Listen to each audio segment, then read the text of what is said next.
Hello everyone. एक developer जो कि रिएक्ट में फॉर्म क्रिएट करता है, उसमें इनपुट फील्ड्स बनाता है, सबमिट का बटन ऐड करता है और टेस्टिंग टाइप पे जब फॉर्म को सबमिट करता है उसे वैल्यूज़ नहीं मिलती। क्यों? क्योंकि वो नहीं जानता कि रिएक्ट में फॉर्म्स की दो तरह की पर्सनैलिटीज़ होती हैं, कंट्रोल्ड और अनकंट्रोल्ड। आज हम इस मिस्ट्री को सॉल्व करेंगे कि कंट्रोल और अनकंट्रोल्ड को यूज़ कब और क्यों और कैसे करना होता है।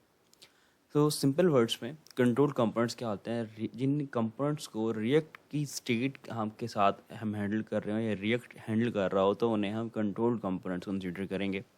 और ऐसे कंपोनेंट्स जिन्हें हमारा डॉम जो यहाँ पे रेंडर हो चुके हमें यहाँ पे दिखाई देता है, ये जो कंट्रोल कर रहा होगा डॉम हमारा, उसे अनकंट्रोल्ड हम कंसीडर कर रहे होंगे। तो सबसे पहले हम कंट्रोल कंपोनेंट यहाँ पे क्रिएट करते हैं। आप एज्यूम कर लें कि आप यूज़र से कोई एक स्टेट ले रहे हैं जिसके अंदर आप उसका नेम और उसकी ईमेल को एक्सेस कर रहे हैं। ठीक है। सो यहाँ पे हम एक स्टेट के अंदर ये हमने एक स्टेट बना ली जिसके अंदर हम उसकी नेम और ईमेल को सेट करवाएंगे। ओके, अभी हम यहाँ पे एक फॉर्म क्रिएट करते हैं जो कि यहाँ पे हमारा एक फॉर्म हो गया। ठीक है। और ये फॉर्म जो हमारे पास सबमिट होगा, ऑन सबमिट पे हम इसकी वैल्यूज़ जो होंगी उसको गेट कर लेंगे और यहाँ पे हम एक फंक्शन दे देंगे जस्ट लाइक अ कॉन्स्ट सबमिट हैंडलर। ठीक है। ये हमारे पास जो वैल्यूज़ हैं उनको हम यहाँ पे एक्सेस करेंगे और इसे मैं यहाँ पे पास कर देता हूँ। हमारा जो फॉर्म है इसके अंदर हम दो इनपुट फील्ड ले लेते हैं। एक क्या होगी हमारे पास जस्ट लाइक आ नेम के लिए, जिसकी वैल्यू भी हम यहाँ पे नेम पास कर देते हैं और ऑन चेंज पे एक हम फंक्शन कॉल करेंगे। जो फंक्शन करेगा क्या कि इसके अंदर वैल्यूज़ को अपडेट करेगा सेट नेम के अंदर। यहाँ पे हमें एरो के अंदर एक इवेंट को जब हम एक्सेस करेंगे तो हमें एक इवेंट मिलेगा और इवेंट के अंदर ऑब्जेक्ट के अंदर हमारे पास एक टारगेट का ऑब्जेक्ट होगा और इसके अंदर हमारे पास एक वैल्यू हमें इसकी मिल जाएगी। सो ऐसे ही हम क्या करते हैं ईमेल के लिए कंप्लीट कर लेते हैं। ओके, सो यहाँ पे हमारे पास फॉर्म के अंदर दो इनपुट फील्ड्स हैं। इसमें टेस्ट हम नेम और ईमेल टाइप करवा रहे हैं।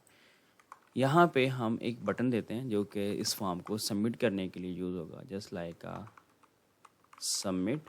और यहाँ पे इसकी जो टाइप है वो भी हमें डिफ़ाइन करनी होगी कि इसकी टाइप क्या होगी, यहाँ पे सबमिट होगी। सो जब भी हमारा यूज़र इस पर क्लिक करेगा, ये फॉर्म अभी रिफ़्रेश हो रहा है, इसको हैंडल करने के लिए इवेंट डॉट इसका जो डिफ़ॉल्ट बिहेवियर है उसे करेंगे हम यहाँ पे ऑफ कर देंगे और प्रिवेंट डिफ़ॉल्ट जो मेथड्स को कॉल कर लेते हैं।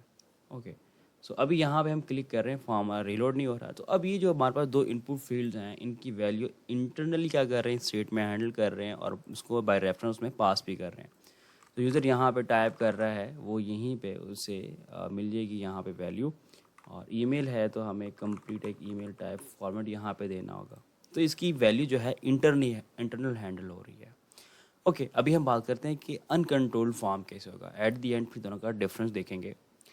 अब हम दोनों की वैल्यूज़ जो है ना बाय रेफरेंस गेट करना चाह रहे हैं। तो बाय रेफरेंस करने के लिए जस्ट लाइक नेम रेफ करके हम यहाँ पे एक वेरिएबल बनाते हैं और इसके अंदर यूज़ रेफ जो है ना इस हुक को कॉल कर लेते हैं। ये हुक क्या है, किस तरह काम करती है, आगे जाके हम एक्सप्लोर करेंगे। और इसी तरह हमारे पास कॉन्स्ट ईमेल रेफ के लिए हमने यहाँ पे एक हुक बना ली। अभी यहाँ पे हम वैल्यूज़ पास नहीं करेंगे, इन वैल्यूज़ को यहाँ से अब यहाँ पे हम रेफरेंस देंगे और रेफरेंस के अंदर उसका रेफ आ जाएगा जैसे लाएगा नेम रेफ। और यहाँ पे भी हम सेम ऐसे ही काम करेंगे, रेफ होगा हमारे पास और इसके अंदर ईमेल रेफ। और हमें यहाँ पे जो ऑन चेंज पे हमने सबमिट हैंडल लगाया हुआ है इसकी भी ज़रूरत नहीं है और यहाँ पे हम इसको भी हटा देंगे क्योंकि ये अब अनकंट्रोल्ड होगा।